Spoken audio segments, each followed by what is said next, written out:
The Start Bonhoga education programme is supported by national organisation Children in the Arts and delivered by Shetland Arts in partnership with SIC Creative Links. It gives young people in 5 Shetland schools the opportunity to experience contemporary art in exciting locations and to make work in response to it. This is the 4th and final year of the programme, and we've looked at 2 exhibitions. Black Box Takes Stock by Gordon Douglas, an exhibition on a bus, and Natural Selection by Andy Holden and Peter Holden at the Old Anderson High School in Lerwick. This year, our project is called Collection and Archive. The Travelling Gallery visited each school with Black Box Takes Stock, an exhibition celebrating the 40th birthday of the gallery. The artist, Gordon Douglas, used the Travelling Gallery's archive to make his work. Right, the Travelling Gallery is a gallery of contemporary art in a bus. We travel around Scotland twice a year. And don't be put off by contemporary. Contemporary just means made by artists recently, or artists who are significantly pushing the boundaries a little bit, testing the limits of where art is, what it can be, where it can take us.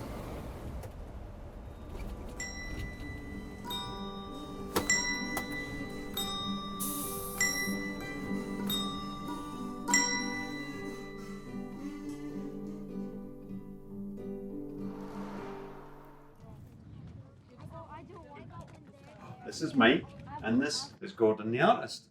So Gordon has been given the job of celebrating 40 years of the Travelling Gallery, because that's how long we've been going, which is quite an achievement when you think about it, right? 40 years for a unique bus. There's no other bus like this on planet Earth going around taking contemporary art to communities. Brings contemporary art to communities, to town centres, schools and community hubs, care homes, prisons and libraries. And Gordon liked the idea of behind the scenes, all the work you put into a celebration. So if you were having a birthday party, you would have to organise it, yeah? You might decorate the room, you might get like party hats, you might get party poppers, you might get lots of things, streamers, balloons and all that, but that takes preparation. So Gordon thought about that idea, and he liked the idea of the singing birthdaygram, so he made costumes. Costumes like, what character wears a hat like this? Jester. A jester. Wouldn't you like happy birthday for a jester? Happy birthday to you, bonk. Hit you with their pig's bladder on a stick, like that. That's what they used before balloons. They used to get animal bladders and inflate them and pop them on a stick and bonk you on the head. Don't know why. They thought it was fun. Don't worry, they cleaned the bladders beforehand. You know. And he made, what other costumes did he make? What one did you see when you came in? The one, the big, really colourful one? Chicken. A chicken, because nothing says happy birthday quite like a funky chicken. Yeah? We're going to open the drawers. You can have a look inside. Now, there's one drawer full of knickknacks, and these are from Gordon's personal collection, the artist's personal collection. Everybody collects stuff, yeah? Badges, or, you know, just bits of material, bits and bobs. They're in there for you to look at, but the other 2 drawers are bits of fabric, offcuts that you can play with, and you can have a look at the costumes. There's even pictures of the Travelling Gallery and its history here you can have a look at as well.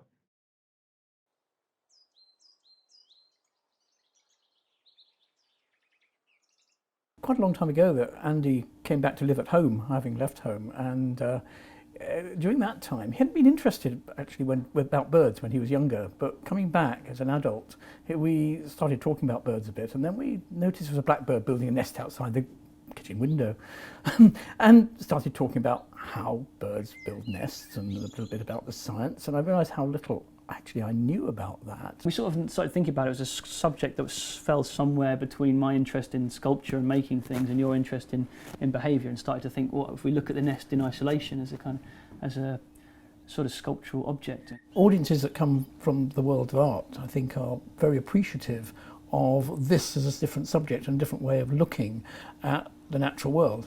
It's opening a new perspective. They look at materials slightly differently, and they look at style and form, and it's something that ornithologists probably don't often do. So it's actually very refreshing to talk to and work with a totally new audience.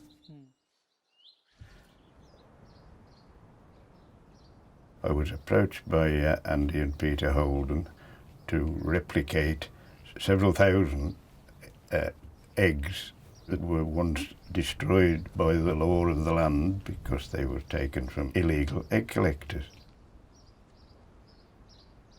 I will show you the process. These would be injected with plaster and resin, and I will roll those for about 7 minutes. Well, after about 50 they can be demoulded. These are hollow and they can break if you're a bit clumsy getting these out of the mould.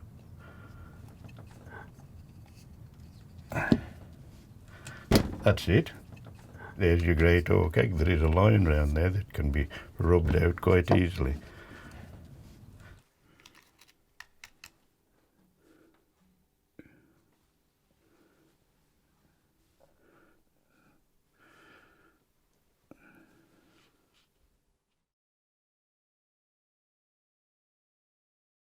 When we visited the Natural Selection Show, we got to meet Sally Huband, who is a collector and writer.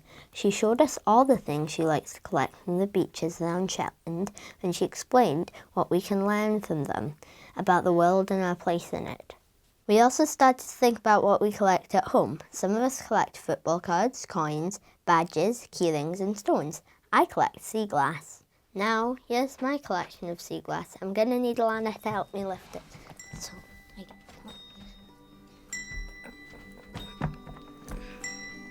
there's about 1,000 pieces.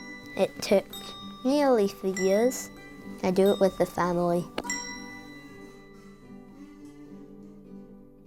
Gordon Douglas came to visit us and he told us that he collects words. Words can be collected together to make poems, so we used poems of a famous poet called Nan Shepherd to make up new poems. We cut up Nan Shepherd's poems with scissors and then glued them onto paper to make picture poems. Some of the words were complicated and we didn't know what they meant, but that didn't matter. And all of a sudden the world was strange, with the strangeness of things that seem more familiar the more they change, like the queer, familiar forms that range through the wide lands of dream. Gordon even turned some of them into a rap. At night came a flood, a very fierce flood. Strange Words by Joel Rollo, Sandwick Primary. My world a quietude, melt within my slender limb, dwelt in by the covert. Flight of fire, the golden flash, shaken, brain tremble, firmament, mind. By Sophie Bray. Every high destiny is burning upon the sun. Now that look and life stands out, the radiance is reflecting back separately.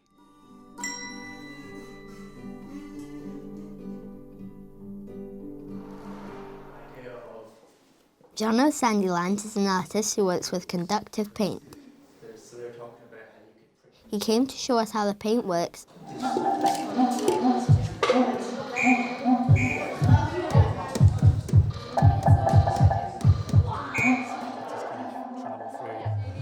And then we made paintings of our own.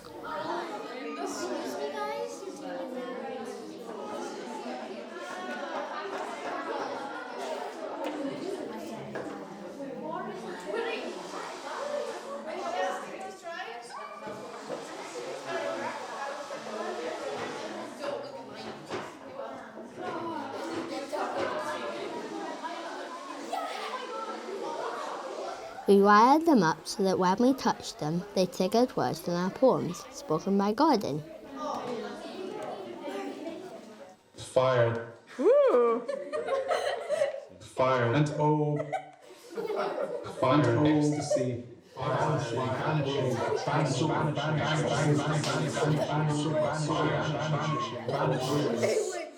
Ecstasy. Tremulous. Dwell. Tremulous dwell. That's the start of our poem. Tremulous. Dwell. Afar. Ecstasy. A globe of light. World a tremble.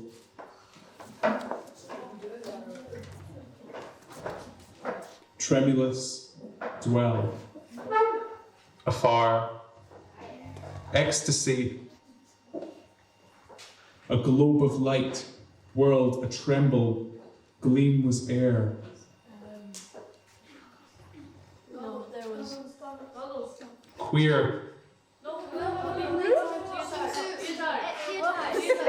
Fire. Sober. tanning bed. Is this my choice now? If earth or heaven I saw. Okay, it's probably got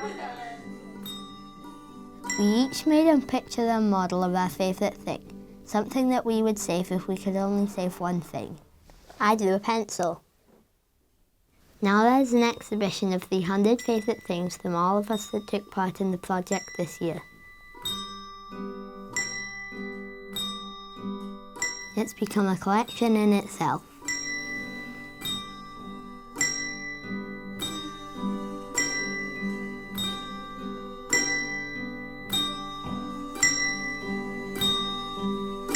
One day in the future, people might look back at it and they'll understand what was special to us in 2019.